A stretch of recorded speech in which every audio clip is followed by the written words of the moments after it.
individual.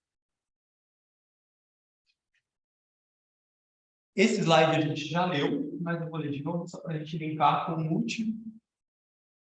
Chamo a atenção para o pensamento que introduzi aqui, que os objetivos, intrinsecamente em si mesmos, têm efeito sobre aquilo a que o homem aspira.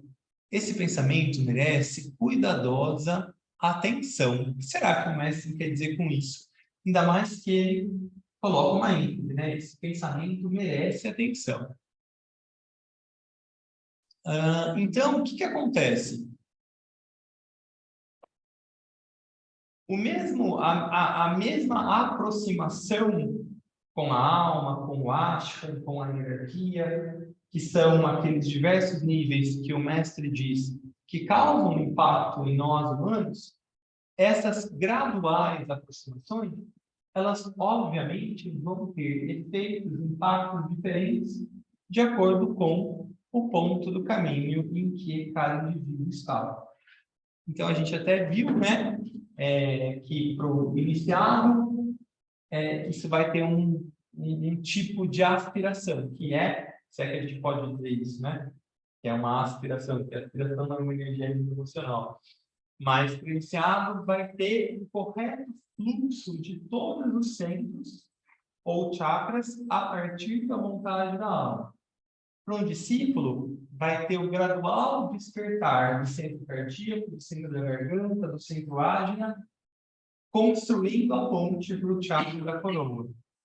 Para um aspirante, vai ter essa transição da energia do plexo para a energia do cardíaco. Para a humanidade comum, isso vai ainda trazer desconforto, mas ao mesmo tempo um centramento para o plexo para fortalecer a personalidade.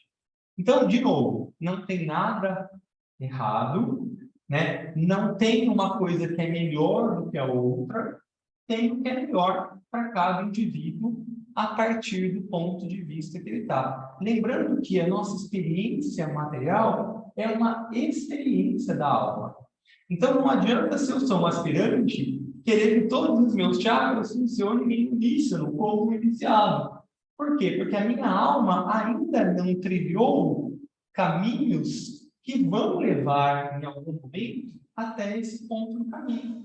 Não adianta, percebe? A gente querer ter pressa, ou tudo é a vivência da alma nessa experiência material. Lembrando que a gente tem 7 níveis ou planos, e em cada um desses 7 planos há 7 subplanos. Então, a alma precisa vivenciar essas 49 experiências diferentes. Se ela não fizer isso, ela não está cumprindo com o seu propósito desde Adão e Eva, simbolicamente, quando a mônada, ou a Eva, escolhe morder a maçã e mergulhar no plano material. Então, não tem nada de errado nisso, não tem nada de pecaminoso, pelo contrário, tem uma escolha voluntária e que é também limitadora, porque a mônada se limita ao encarnar, assim como faz a alma, mas tem uma finalidade, que é um propósito, que é experienciar, redimir essa matéria e trazer consciência. Então, não adianta a gente ter uma pressa e a gente querer pular alguma etapa, porque isso é contra a natureza do desenvolvimento. Então, não importa em que ponto a gente está no caminho, todos chegaremos em alguma medida, 1, 2, 3 vidas antes ou depois. O que importa é que a experiência seja consciente. Não importa do ponto de vista ou do ponto do caminho onde a gente está, que a gente trilhe esse caminho com consciência. Que a gente possa, então, seguir no nosso processo de desenvolvimento. E aí, corroborando essa fala, o mestre diz: aspirante algum, em qualquer etapa, é claramente preciso, enquanto não recebe a terceira iniciação. Ou seja, todos nós aqui, que ainda não recebemos a terceira iniciação, a gente não pode afirmar com precisão nem em que ponto a gente está, quanto mais sugerir em que ponto que o outro nosso companheiro de caminho está. pouco está ele particularizado em sua vida e esforço. Então, assim, nem na nossa a gente não tem certeza. A gente acha, a gente tem, através do ensinamento espiritual, algumas pistas que sim, podem fortalecer e favorecer o nosso desenvolvimento. Mas é importante colocar a nossa sandalinha da humildade e saber que a gente também não tem certeza. Os homens encontram-se em todas as etapas imagináveis de desenvolvimento. Muitas delas são intermediárias a essas que foram mencionadas. Então, a gente coloca de uma forma didática, né, um ser humano mais primitivo, a grande massa da humanidade, um aspirante do caminho espiritual, um discípulo probacionário, um discípulo aceito, um iniciado. Isso é linear, didático. Mas dentro desse range aí tem muitas outras possibilidades que estão aí em expressão na nossa humanidade, nesse grande corpo do qual a gente faz parte. Todas se fundem e mesclam entre si e formam uma tremenda e confusa arena para o pensamento e atividade. Então, como nós já dissemos em outros encontros, muitos de nós estamos com ênfase no desenvolvimento do plexo ou na transição do plexo para o cardíaco. Muitos estão na transição do sacro para o laríngeo. Muitos estão no desenvolvimento do ágina, começando a integrar a personalidade.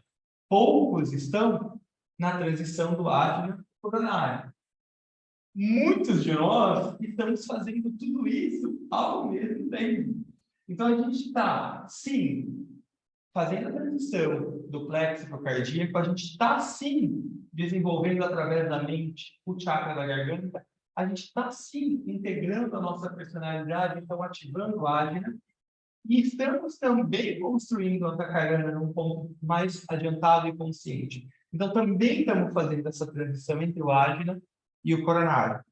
Então, a gente não tem certeza qual que está tendo mais ênfase ou não na nossa encarnação, mas estamos todos fazendo isso meio que ao mesmo tempo.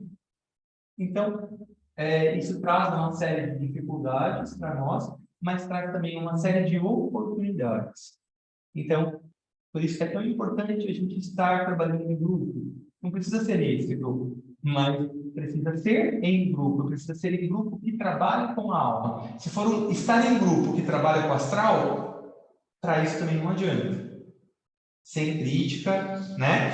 Mas é importante a gente entender. Pode falar. Paulinho, como que a gente define uma pessoa que está, ou uma personalidade integrada? Uma personalidade integrada é uma personalidade que as forças da personalidade, mental, emocional e física, têm uma coerência. E especialmente a partir da mente. Porque quem organiza, quem integra a personalidade é a mente. Então, uma personalidade integrada é um indivíduo que tem coerência no pensar, sentir e agir. E isso não a gente treina na meditação. Mas não necessariamente significa um indivíduo muito avançado, porque esse processo é feito enquanto personalidade e depois ele é refeito quando a alma vai se apropriando dessa personalidade como seu veículo de expressão. Então, tem um processo que é a integração da personalidade, aí tem um processo que é, quando essa personalidade está integrada, a alma começa a se apropriar dela. E isso desconstrói essa integração para reconstruir uma oitava a mais. Então, óbvio, nada é perdido, né? Mas é importante a gente entender que é uma desconstrução a partir de quando a alma começa a se apropriar desses veículos e, então, uma reconstrução, uma reintegração numa oitava acima na espiral. Por quê? Porque essa personalidade vai ser integrada a partir da infusão da alma. E isso, nos trabalhos de Hércules, a gente pode associar a Leão? Leão é a personalidade integrada. Aí, em Virgem, é quando a alma se apropria no primeiro momento, que é a primeira grande iniciação, né? A integração do ser. com a alma, o reconhecimento da personalidade de que é o ser espiritual de fato. Aí em Libra tem a equilibração dessas duas vidas que estão ali em paralelo. E aí depois em Escorpião é simbolicamente associado com a segunda iniciação, que é onde a alma assume o controle da personalidade. Aí depois, nas outras etapas, então, tem uma integração total com, né, a alma e a alma. Então, não é só na terceira iniciação. Mas a terceira iniciação é um super passo adiantado. Por isso que ele diz aqui, até a terceira iniciação ninguém sabe nada. A terceira iniciação, o que ela é? É a transfiguração na vida de Jesus. É quando ele sobe a montanha com 3 discípulos e os discípulos nem reconhecem que é ele de tanta luz. O que isso significa simbolicamente?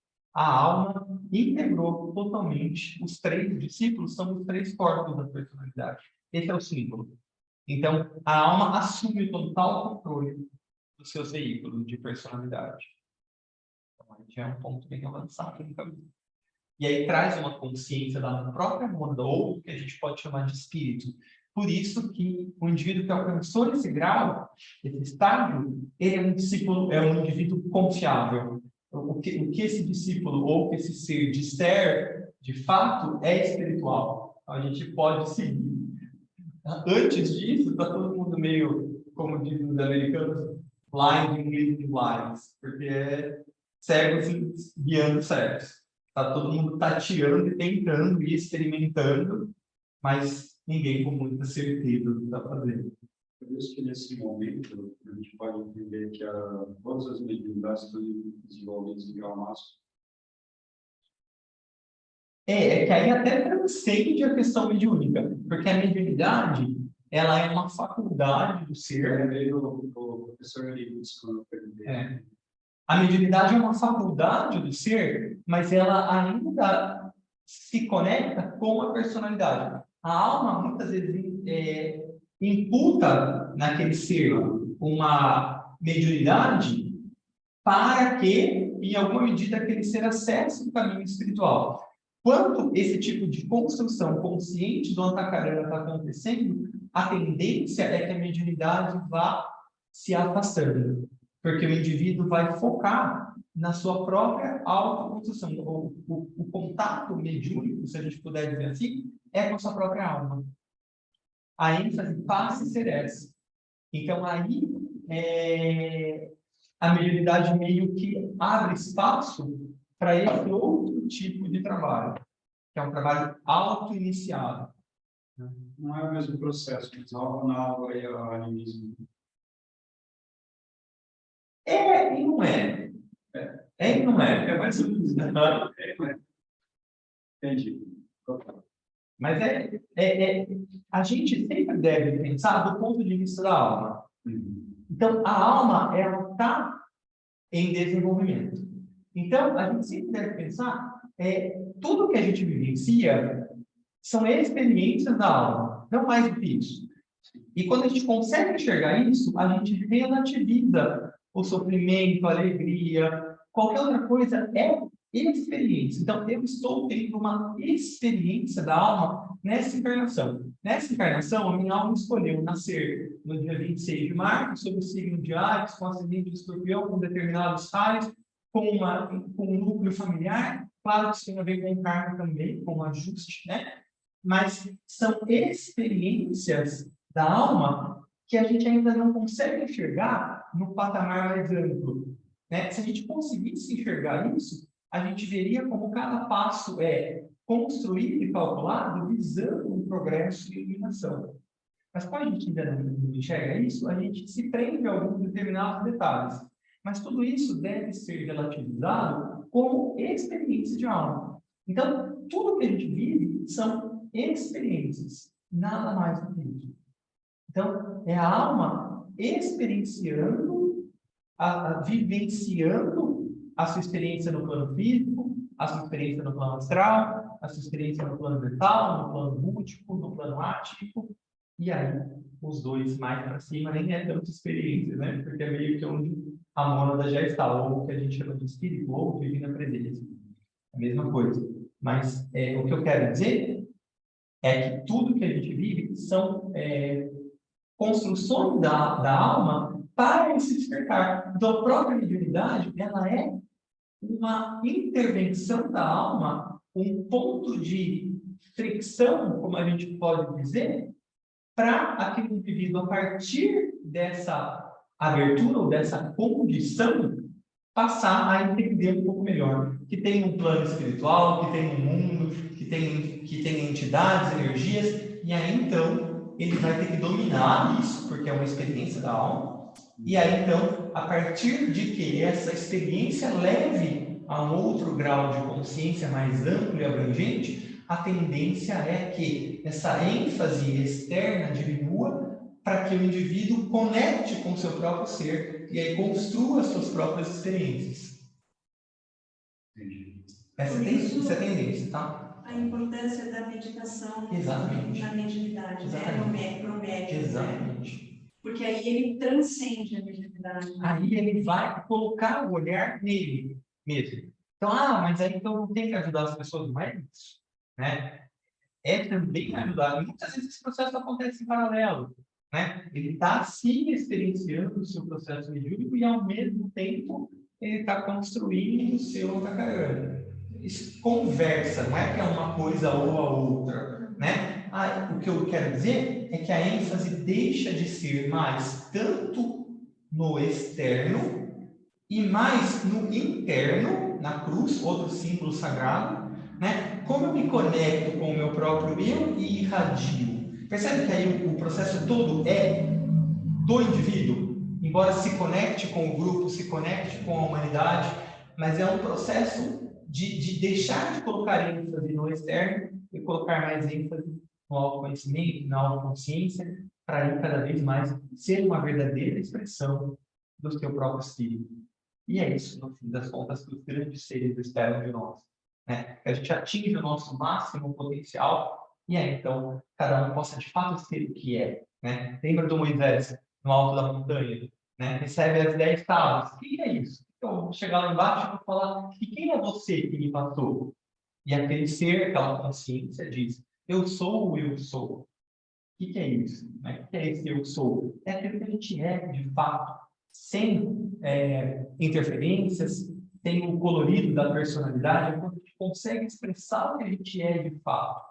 Então, é isso que os grandes seres esperam de nós. Que a gente expresse a nossa verdade. Tudo isso, a alma vai encontrar ferramentas para chegar nesse caminho. E uma delas é a mediunidade.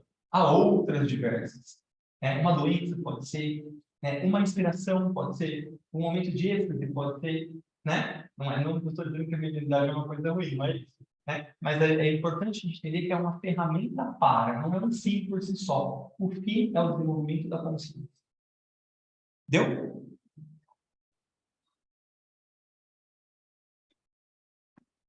Eu vou só ler o último. Então, como ele diz, né? É somente na vida do indivíduo não desenvolvido que essa nítida simplicidade é encontrada. Que a pessoa classifica, né? A gente faz isso ainda às vezes. Entre o estágio da infância da raça e o estado da liberação da vida da personalidade, nada mais há do que complexidade, sobreposição de estados de consciência, problemas psicológicos, doenças e morte. Ou seja, isso tudo é um ciclo, né? Não é que ele está sendo pessimista, né? Só existe problema, doença e morte. Não, isso tudo também faz parte do processo de escada de evolução da consciência.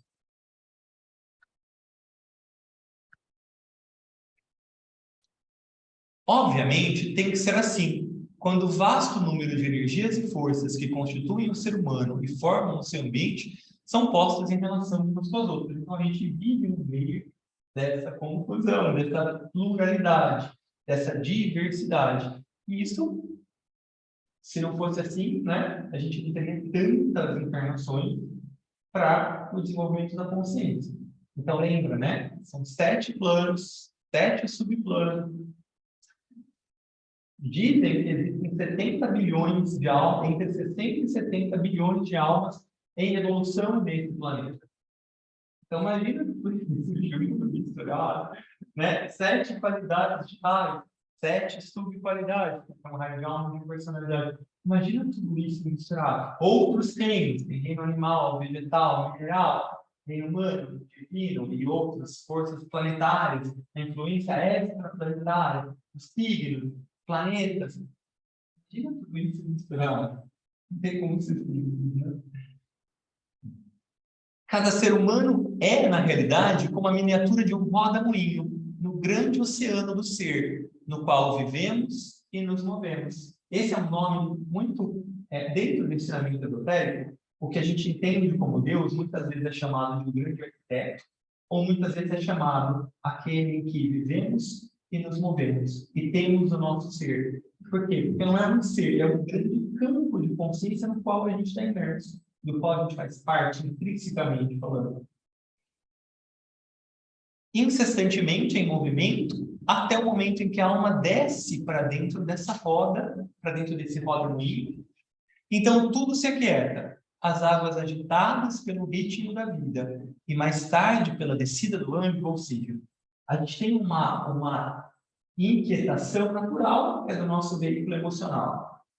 Quando o anjo desce, quem que é esse anjo? É a própria alma. Também o nome da alma no esoterismo é anjo solar. Então, quando esse anjo desce e se coloca, promove inquietação, promove mudança. Né? Não é tudo tão simples e linear. Né? Respondem ao poder curador do anjo. Então, aí, quando a personalidade começa a responder à alma, e transforma-se, então, numa tranquila poça d'água, onde os pequeninos podem entrar e encontrar a cura que precisam. Esse é um ponto já que é alcançado na segunda grande iniciação, que na vida do Cristo é representada pelo batismo. Lembra? Batismo nas águas. A água é um correspondente simbólico ao veículo emocional. O que isso significa? Quando o indivíduo passa pela segunda iniciação, significa que o seu corpo emocional passou pelo grande rio da vida, ou pelo grande fluxo de amor da vida, que é isso que o rio representa.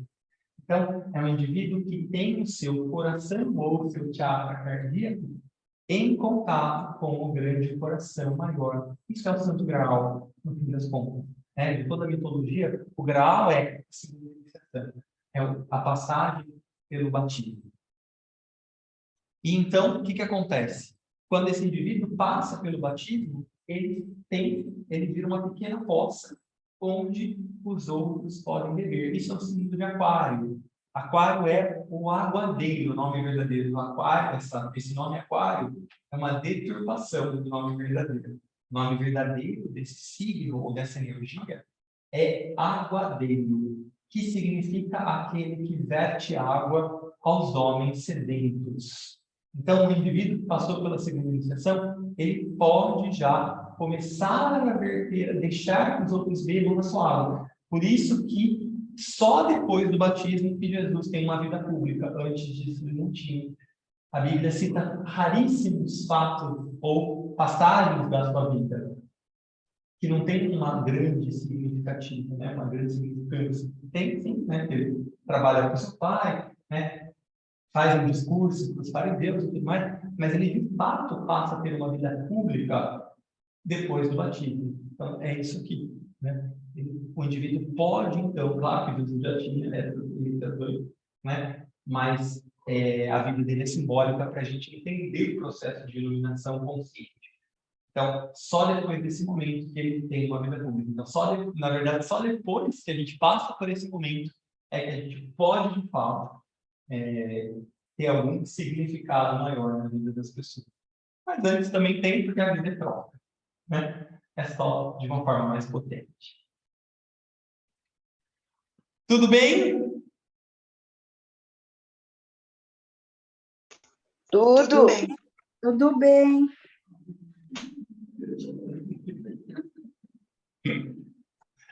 Então tá bom. Nem vai dar para a gente falar sobre Libra, mas a gente fala na semana que vem. Eu já postei.